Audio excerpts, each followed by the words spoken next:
I pushed the bedroom door open and stopped cold. The facade had slipped.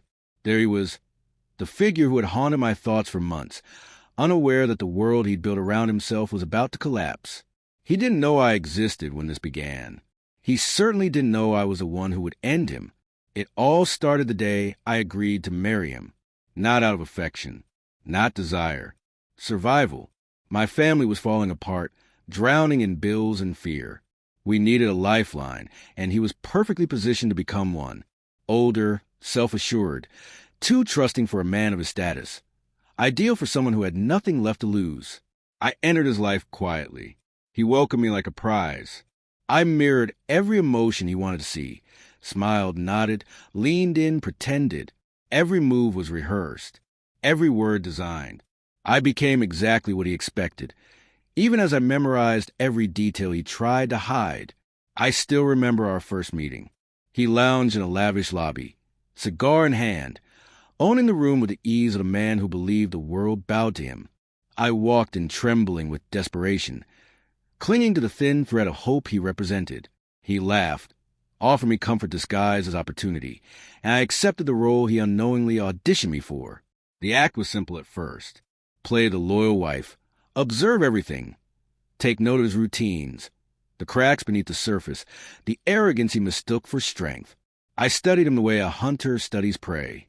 Then the fractures widened, a phone left unlocked, a message sent to the wrong place, a tone in his voice that didn't match the lie he was selling. I didn't react. I watched, I listened, I collected, and then it arrived, the message that exposed everything. A betrayal spelled out plainly, careless enough to be insulting. For a moment, heat flared in my chest. I imagined shouting, throwing things, demanding answers. But fury is noisy. I needed silence, precision.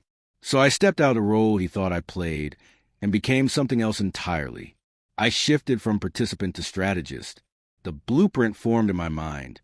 I began to build connections, gather allies, dig into legal crevices he didn't know existed.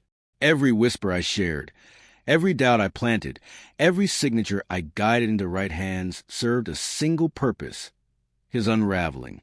I made myself invisible, and in that invisibility, I became unstoppable. His friends drifted. His advisors wavered. His confidence cracked. He strutted through boardrooms believing he still held control, not knowing I had already hollowed out the foundations beneath his feet. Every misstep he made, every careless word, became another step toward his destruction. And now here I stood at the end. He sensed something as he looked up at me, confusion flickering across his face. I think something's going on," he muttered, voice thin, uncertain.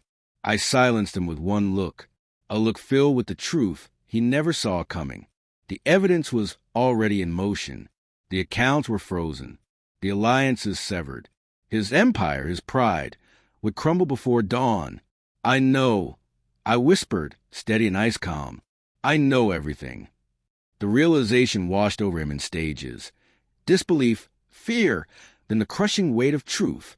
He finally understood that every step he had taken had been marked, studied, and undone by the woman he assumed was harmless.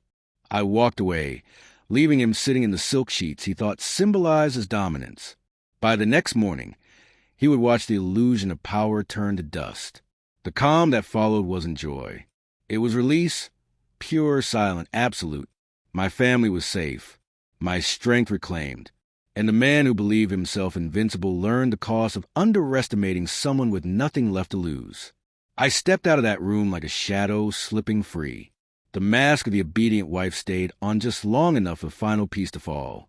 And when it did, when he finally saw who had outmaneuvered him, he had no allies left. But I did. I stood there, untouched by the wreckage, stronger than I had ever been. And he was just another man who mistook a quiet woman for a powerless one.